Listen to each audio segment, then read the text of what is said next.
No taxation without representation, was the slogan of revolution used by the American colonists. Patrick Henry was famous for his oratory skills.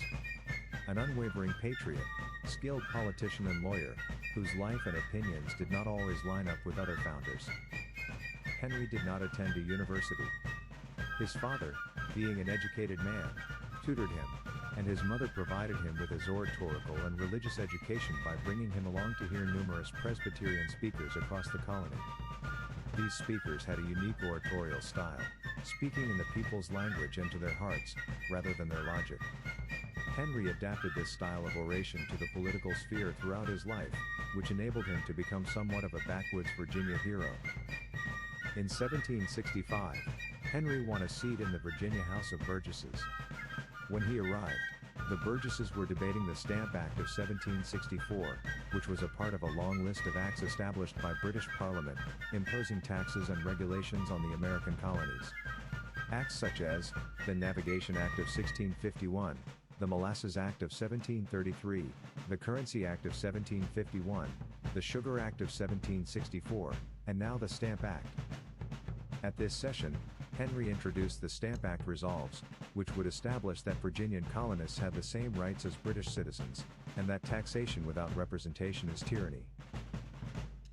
More acts from England followed, the Declaratory Act of 1766, and the Townshend Act of 1767.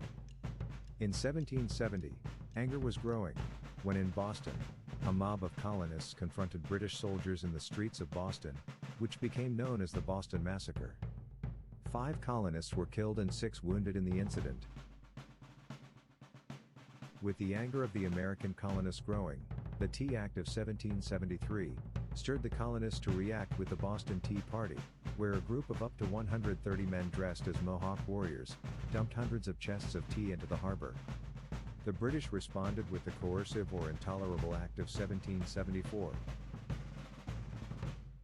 Patrick Henry attended the Virginia Convention from 1774 to 1776, setting out a plan for the colony of Virginia, which was crucial for the nation's independence.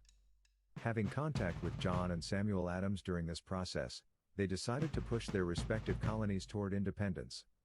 At the Second Virginia Convention, Henry delivered his famous "Give Me Liberty" or "Give Me Death" speech. Others in attendance at the speech included Thomas Jefferson and George Washington. The address helped drive prominent Virginians to prepare for war. Prepare they did. On April 14, 1775, the battles had begun in Lexington and Concord. Thus, sounded the shot that was heard around the world. The next year, on July 4, 1776, the Declaration of Independence was prepared and signed by 56 patriots, pledging their lives, fortunes and sacred honor. At the successful conclusion of the Revolutionary War, the new government established the framework for this new country, starting with "We, the people," calling it the Constitution of the United States of America, in 1789. Once again, we the people, are questioning whether we are being represented by the government of our choosing. Do they have the right to expect us to be subservient to overwhelming regulations and taxation? Taxation without representation is tyranny. We the people, demand the government voted for in 2020, be instated, or we will reject your regulations and taxation without representation, and replace it with true representation. Let us conclude with one more quote from Patrick Henry. The Constitution is not an instrument to restrain the people, it is an instrument for the people to restrain the government, lest it comes to dominate our lives and interests.